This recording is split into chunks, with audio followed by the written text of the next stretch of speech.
한 주간도 평안하셨습니까? 코로나 바이러스로 인해 불안하고 혼란스러운 시간을 보내고 있습니다. 우리의 일상은 많이 움츠러들었고 비정상적인 삶의 패턴이 우리를 두렵게 합니다. 그러나 분명한 것은 이 시기는 우리의 일상이 아니라는 것입니다. 우리는 곧 자유롭고 정상적인 일상의 시간으로 돌아가게 될 것입니다. 왜냐하면 그것이 우리의 일상이기 때문입니다.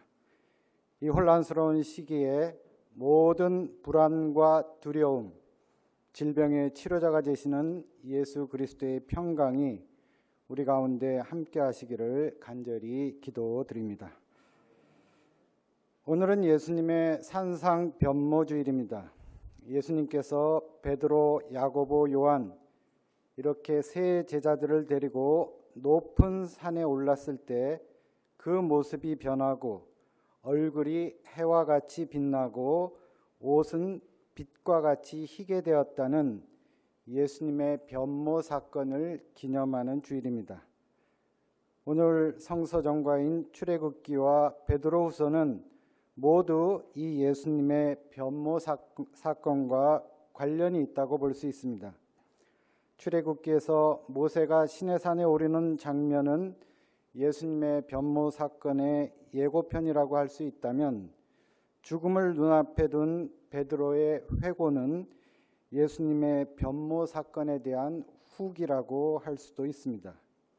오늘 우리는 시내산에서의 모세와 여호수아를 통해서, 그리고 높은 산, 거룩한 산에서의 세 제자들을 통해서 어떻게 인간이 무한하신 하나님의 권능과 영광에 참여할 수 있는지를 얼핏 보게 됩니다. 그리고 그 하나님과의 만남을 통해 변화되고 단단하게 다져지는 인간들의 모습도 보게 됩니다.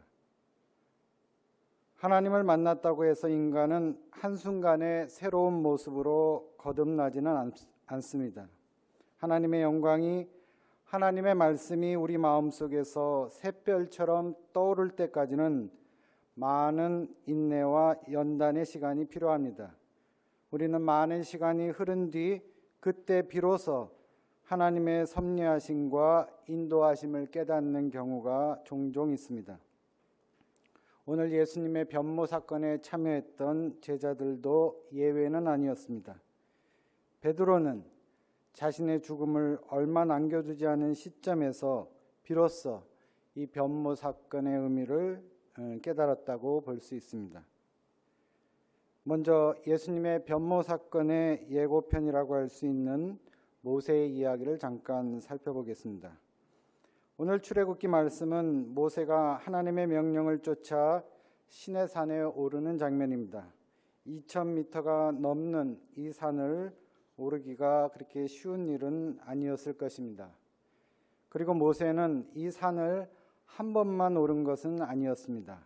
하나님의 말씀을 받고 그것을 백성들에게 다시 전하는 과정을 되풀이하면서 모세는 여러 차례 이 산을 오르내렸습니다. 출애굽기 34장에도 보면 모세가 다시 시내산에 올라가게 되는데, 그때 모세의 얼굴 피부에서 광채가 나서 백성들이 두려워했다는 기록이 있습니다. 이 모습은 오늘 변모산에서 오르신 예수님의 얼굴이 해같이 빛나게 된 일을 연상시켜 줍니다. 오늘 본문을 보면 하나님께서 모세를 다시 산으로 부르셔서 백성들을 가르칠 율법과 계명을 주시려 하십니다. 십계명은 하나님이 친히 쓰셔서 2개의 돌판에 새겨주시겠다고 했습니다. 모세는 예상보다 긴 40일 동안 이 산에 머물게 됩니다. 이때 모세는 하나님께 드리는 제의적 예배에 대한 내용을 중심으로 하나님의 가르침을 듣게 됩니다. 즉, 이 시내산에서 모세가 하나님을 만난 사건의 핵심적 의미는 합법적인 제의적 예배의 시작이라는 점에 있습니다. 이 합법적 제의 예배라는 것은 하나님과 백성 사이의 관계를 지속시키기 위해 근본적으로 중요한 것이었습니다. 합법적인 예배를 드릴 때 비로소 하나님이 아브라함의 자손들에게 나는 그들의 하나님이 되리라고 하신 하나님의 약속이 확증되었기 때문입니다. 이 합법적인 제의적 예배를 통해 이스라엘은 신정 통치 곧 하나님의 지배를 받는 공동체가 되었습니다. 하나님에 의해 이집트의 굴레에서 벗어난 하나님의 백성들이 이제 하나님을 예배하는 합당한 방법에 대해서 깨우침을 받게 된 것입니다. 하나님께 예배드리는 것은 곧 하나님과의 관계 안에 있다는 증거입니다. 예배가 바로 하나님의 임재와 영광을 보는 변화의 장소이기 때문입니다. 오늘 우리가 변화, 변모를 기대할 수 있는 곳은 바로 하나님의 권능과 영광이 임하는 예배의 자리입니다. 또한 우리가 여기서 눈여겨볼 것은 모세가 자기의 부관이며 후계자인 여호수아를 데리고 산에 올라갔다는 것입니다. 장차 자신의 뒤를 이어 이스라엘을 지도할 여호수아에게 필요한 것은 하나님의 권능과 영광에 대한 확신이었습니다. 모세는 그것을 여호수아에게 각인시키기 위해 함께 산에 올랐는지도 모르겠습니다. 여호수아는 아주 가까운 거리에서 모세를 수행하면서 하나님의 율법과 계명이 모세를 통해 전달되는 과정을 경험할 수 있었습니다. 이는 이후 여호수아가 모세를 이어 이스라엘 백성을 인도할 수 있는 영적인 경험의 뿌리가 됩니다. 하나님의 종은 백성을 교육하고 지도하고 인도하기에 앞서 고독한 영혼의 산에 올라가 하나님의 목소리를 듣는 영적 체험이 있어야 합니다. 그것은 자기 비움, 자기 포기, 자기 초극이요 하나님의 슬기와 능력으로 자신의 빈 자리를 채우는 일입니다. 속된 자아를 내려놓지 않고는 하나님의 일을 할 수가 없기 때문입니다. 모세가 하나님의 영광을 보기 위해 시내산에 올랐던 이 이야기는 이제 예수님 당대로 내려오면 제자들 앞에서 예수님 자신이 영광스러운 모습으로 변화되는 변모 사건으로 전개됩니다. 오늘 이 예수님의 변모 사건은 마태, 마가, 누가복음서에 모두 기록되어 있는 사건입니다. 이것은 이 변모 사건이 얼마나 중요한가를 단적으로 보여줍니다. 사실 이 변모산, 변화산이라는 산은 존재하지 않습니다. 오늘 본문에서는 높은 산이라고만 기록되어 있습니다.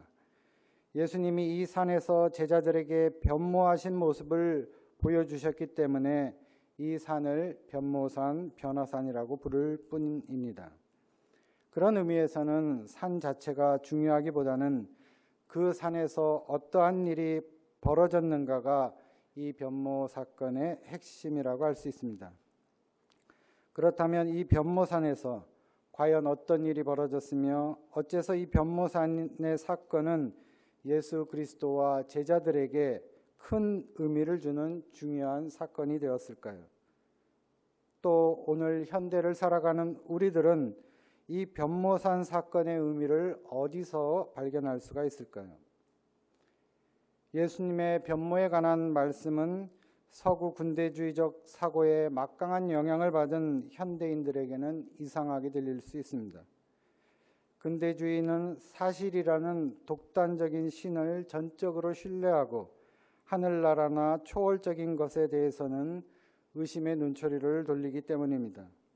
우리가 인정하고 싶지는 않지만 신비의 영역에 대해 열린 태도를 갖고 있다고 생각하는 신앙인조차도 오늘 본문과 같은 불가해한 사건을 만나면 다소 불안함을 느낍니다.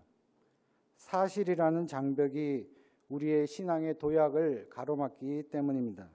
사실과 신앙 사이에서 우리는 불안해합니다.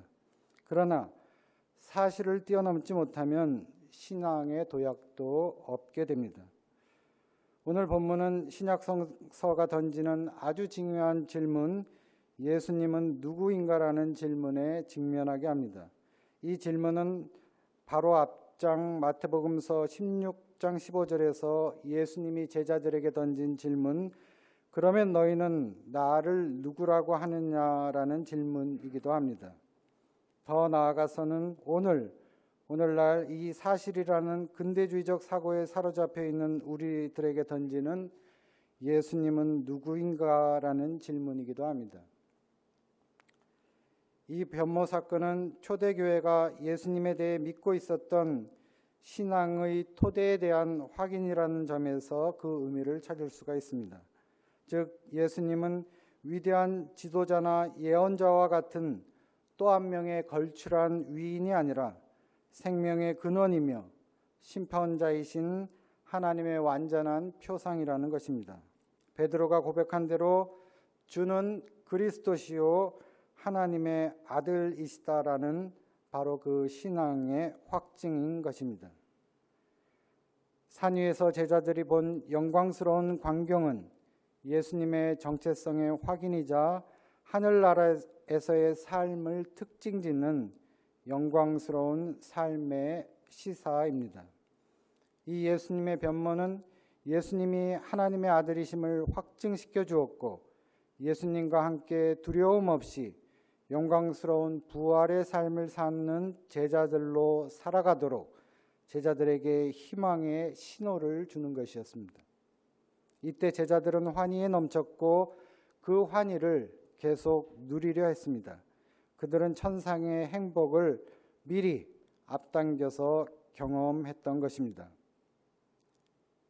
다시 말해 하나님의 나라에 선취적으로 참여한 사람들이 바로 이 제자들입니다. 그러나 제자들은 이 예수님의 변모 사건의 참뜻을 그 현장에서는 깨닫지 못했던 것 같습니다. 세 제자들은 자신들이 예수의 변모를 볼 수 있게 특별히 선택된 것을 자랑스럽게 생각하였고 또 그 일을 기념하기 위해 베드로는 초막 셋을 짓자고 제안했습니다. 그러나 그들은 예수님의 길은 자신들의 생각과는 다르다는 것을 깨달아야만 했고 그 깨달음에 이르는 데는 많은 시간이 필요로 했습니다. 참된 제자도는 십자가를 지는 것이지 초막을 짓고 그 속에 안주하는 것이 아니라는 것을 그들은 깨달아야만 했던 것입니다. 우리가 예수님을 하나님을 만나는 소위 에피파니 신현현의 경험은 단순히 어떤 한 순간으로 제한되는 것이 아니라 그 특별한 경험의 의미를 깨닫기 위해서는 그 경험을 반추하는 많은 시간이 필요합니다. 다시 말해 예수님의 제자됨은 한순간에 이루어지는 것이 아니라 많은 시행착오 속에서 다듬어지는 인내와 연단의 시간이라는 것입니다. 그리고 중요한 것은 예수님께서는 재촉하지 않으시고 그 인내와 연단의 시간을 끝까지 참아주신다는 것입니다. 우리의 믿음에 대한 예수님의 응답이 더딘 것이 아니라 예수님의 인내가 그만큼 길다는 것입니다. 그렇다면 과연 제자들은 이 예수님의 변모 사건의 참뜻을 언제 깨닫게 되었을까요? 오늘 베드로 후서의 말씀은 이에 대한 한 대답이라고 볼 수 있습니다. 베드로는 이제 자신이 죽을 때가 다가왔음을 알고 있습니다. 그래서 베드로는 더욱 확실하게 자신이 본 바를 증언하고 있습니다. 비록 자신은 죽을지라도 자신이 목격한 예수님의 영광은 잊혀지면 안 된다는 것이었습니다. 베드로는 자신이 죽은 후에라도 이런 일들을 생각나게 하기 위하여 이 편지를 쓰고 있다고 밝힙니다. 여기서 이런 일들이란 바로 예수 그리스도의 권능과 재림입니다. 그러나 추측컨대 초대교회에서 이 시기에 신앙을 반대하는 자들은 예수님과 관련된 기이한 일들을 비웃고 있었던 듯합니다. 예수 그리스도의 권능과 재림에 대하여 일부 사람들은 교묘하게 꾸민 신화라고 조롱하였습니다. 베드로는 자신이 직접 목격한 한 가지 사건을 예로 들어 이를 반박했는데 그것이 바로 우리가 앞에서 살펴본 예수님의 변모 사건이었습니다. 이 사건은 하나님의 아들로서 예수 그리스도의 위엄과 능력이 드러난 사건이었을 뿐만 아니라 장차 다시 오실 주님의 재림에 대한 예고였기 때문입니다. 그러나 이 변모 사건을 직접 보지 못한 사람들은 베드로의 체험을 개인의 주관적인 것으로 돌리려고 했습니다. 이에 대해 베드로는 더 구체적인 증거를 제시했습니다. 베드로는 변모산에서 들은 하나님의 음성을 소개한 후에 우리에게는 더욱 확실한 예언이 있다고 말했습니다. 그것은 성경을 통해서 예언된 말씀이며 예수 그리스도를 통해서 이미 확증된 것이었습니다. 다시 말해 베드로가 예수님을 믿은 것은 변모산의 신비한 경험 때문이 아니라 예수님이 이미 성경을 통해 계시된 분이었기에 예수 그리스도를 믿는다는 것입니다. 그것은 바로 구약 성경의 메시아 그리스도에 대한 예언이었습니다. 여러분의 마음속에서 날이 새고 샛별이 떠오를 때까지, 여기서 샛별은 메시아 그리스도를 가리키고 날이 샌다는 것은 그리스도의 재림이 임한다는 의미로 연결이 됩니다. 예수님은 이 사건을 통해서 예수님이 재림하실 때의 모습을 미리 보여주신 것입니다. 그런 관점에서 볼 때 예수 그리스도의 재림은 성경 말씀에 따른 영광스러운 증거로 세상에 나타나게 된다는 것입니다. 이제 베드로는 변모 사건의 경험을 성경의 예언이라는 보다 큰 맥락에서 이해하게 되어 변모 사건의 깊은 의미를 깨닫게 된 것입니다. 오늘 읽으신 예수님의 이 변모 사건은 한편으로는 하나님의 아들로서의 예수님의 신성을 확증하면서 다른 한편으로는 제자들에게 죽음, 상실, 두려움과 불안, 초대교회의 어려운 가운데서 하나님의 빛을 보고 기억하게 하는 사건이었습니다.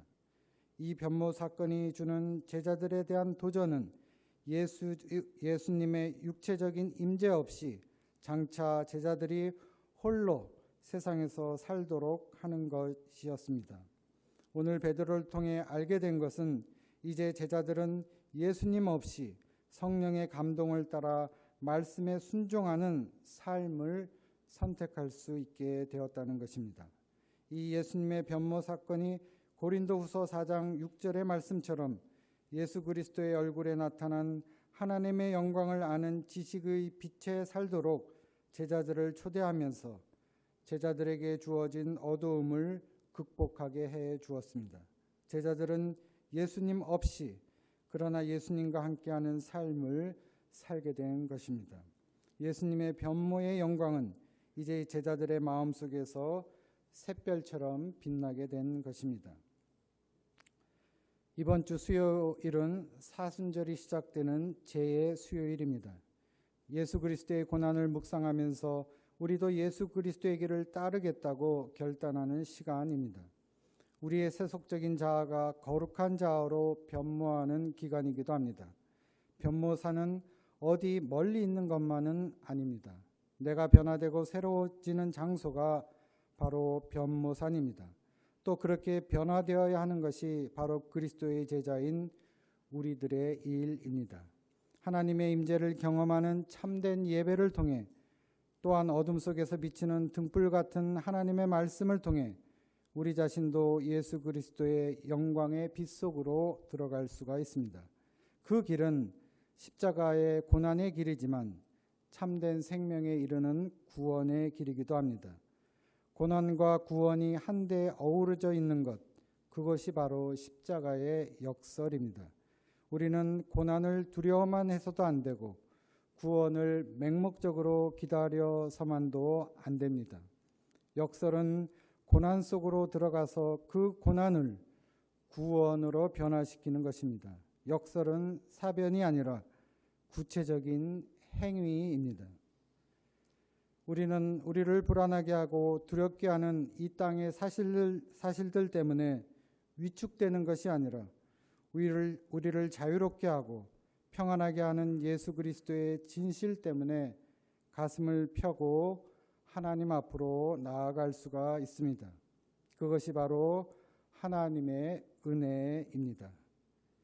묵상기도 드리시겠습니다.